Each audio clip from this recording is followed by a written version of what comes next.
Thanks for tuning in again. I'm Danielle Cheeseborough, First Selectman in Stonington. And I'm really excited that Jeff Callahan, Borough Warden, has agreed to spend some time with us this afternoon. So Jeff, do you want to tell us a little bit, maybe to start with, just a little bit about the difference between the borough and the town and some of the historical significance also within the state that the borough holds? Okay, thank you. First though, I wanted to just say we are standing in front of Borough Hall. This building was built in 1948 and it served as both the borough firehouse, as you can see the bays over there, and the meeting room and borough office. And then in 2004, the new borough fire department was built, firehouse was built under the shadow of the viaduct, so you can see it when you come into the borough. And so now this is entirely Borough Hall, and our little street department occupies the spaces that the fire apparatus used to be in. And this building actually replaced another one that had the same purpose that was built in the late 1800s. Long before the borough became the borough, it was just another part of town. In fact, it was called Long Point because of the peninsula that sticks out into the ocean. And if you go back and look at the old deeds, that's what's referred to as property on Long Point. The first real settlements here, I think, were done in the mid 18th century, that is around 1750. And then the borough evolved, oriented its focus toward the sea. So there was maritime trade, ship and boat building, and fishing, of course.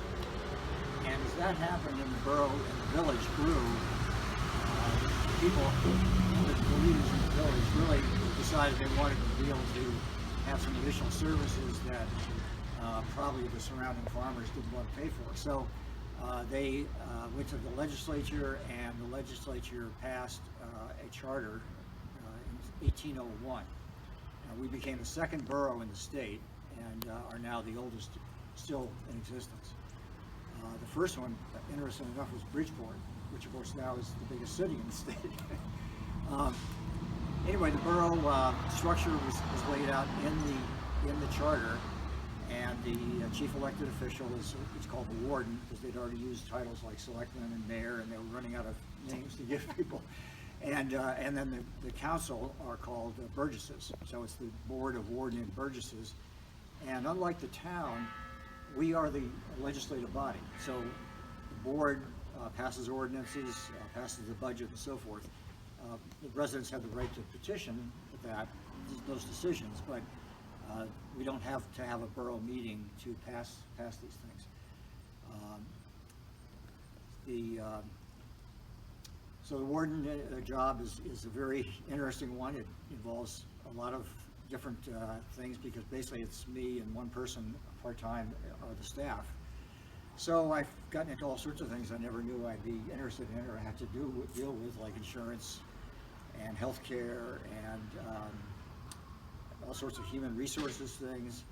And it's just a very busy job. It reminds me of when I was in the Navy. Some days you'd be shooting guns, and the next day you'd be cleaning toilets. It just depending on what was going on. So it's a very small community, the borough. It's only 204 acres, which makes it like a small farm, really. But it's densely built up. The houses are very close together. Most of them were built in the 1800s, a couple from the 1700s. And the nature of life here has changed quite a bit over the years as well. Back in the 1900s, this was a major, 1800s, this was a major transportation hub, because when the railroad arrived here from Providence in 1837, this was the main point of departure to get to New York City. So people from Boston and Providence and points north would take the train down here. They'd go to the docks where the train actually stopped, and steamboats docked there.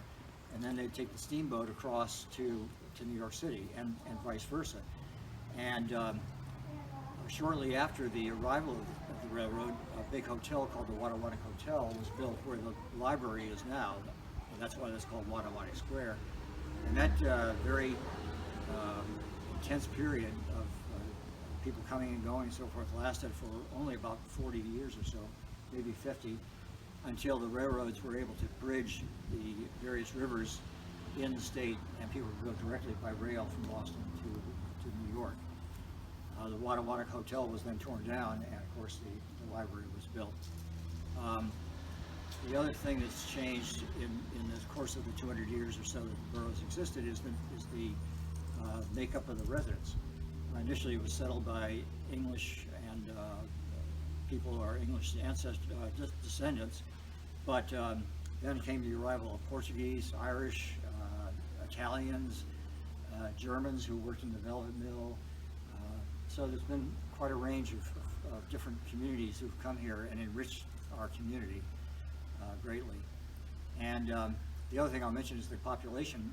The first time the Census Bureau distinguished between the borough and the town was in the 1900 census. And the population of the borough at that time was 2,400 people, many of whom worked in either what was called the Monsanto plant, actually was the Trumbull manufacturing company, I think, and or in the velvet mill, hundreds of people. And those two places have closed or are doing different things now. So the population today is actually only about 900 people. So it's not only a small farm, it's a small population on the farm. So that's, I think, the short version of the borough. And if you have any questions, I'll be happy to answer one. No, that's fascinating. I think it's great. I guess if people haven't spent much time in the borough, do you have any suggestions, some stops they should make along the way? Well, there's many stops. Of course, the library we just were at, Cannon Square, down to the point, and many people go down there routinely to watch the sunset or watch the boats go by. But there are fascinating little sort of out-of-the-way places, like James Merrill House, where the poet lived. What else? Just walking the streets. We have some nice restaurants here, some nice antique stores and so forth. So just park and stroll the streets. You can go down to the docks where the fishing fleet still is. It's not as big as it used to be, but it's still there. And there's a lot to do. So just come, enjoy the day, have lunch at one of the restaurants. Thank you so much. Well, thank you for asking me to do this. Thank you.